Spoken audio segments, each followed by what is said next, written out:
Think about the smartest person you know.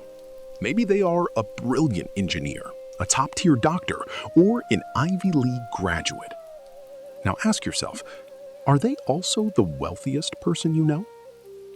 Probably not. In almost every other field, your level of education and raw intelligence dictate your success. But finance is different. Doing well with money has little to do with how smart you are and a lot to do with how you behave. Welcome back to Audio Epiphanies.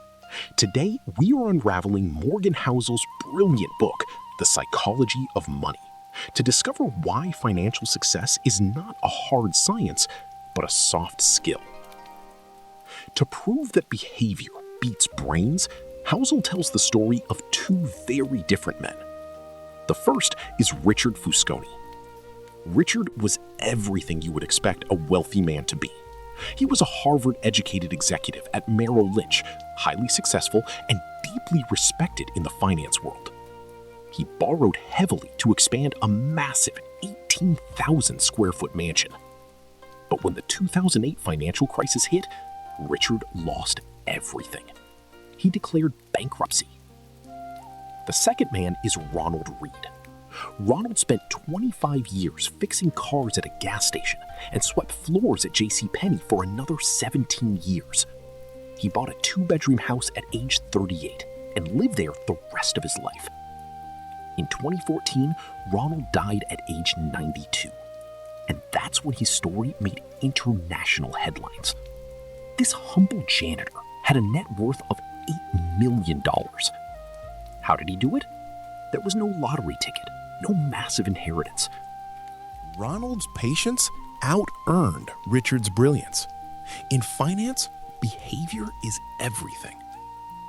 One of the biggest traps we fall into is confusing being rich with being wealthy.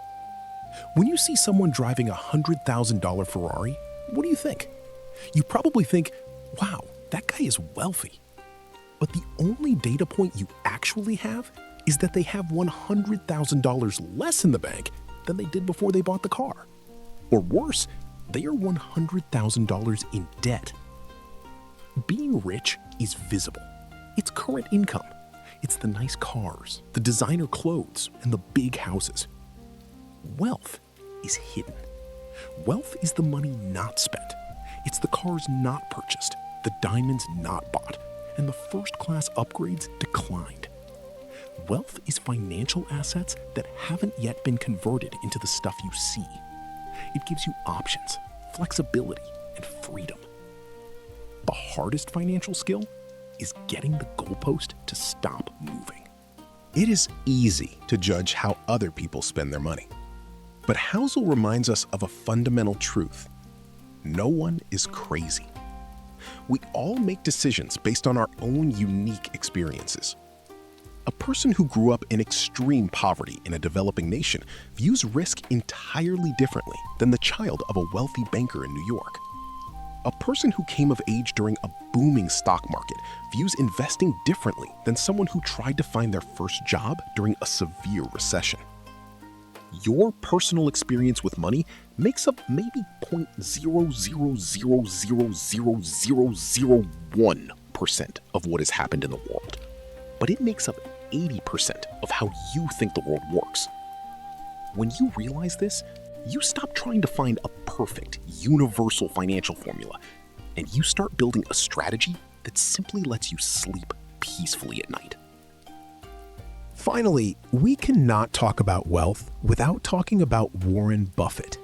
Buffett is widely considered the greatest investor of all time, but his real secret isn't just picking the right stocks. His secret is time. Buffett began investing when he was just a child. More than 90% of Warren Buffett's massive fortune was accumulated after his 65th birthday. The math of compounding is hard for the human brain to comprehend. If you want to build wealth, your primary goal shouldn't be massive overnight returns. It should be survival. You must financially survive the crashes, the mistakes, and the bad luck long enough for the magic of compounding to do its work. Getting money requires taking risks. Keeping money requires the opposite. It requires humility and fear that what you've made can be taken away. The psychology of money isn't about spreadsheets or complex math.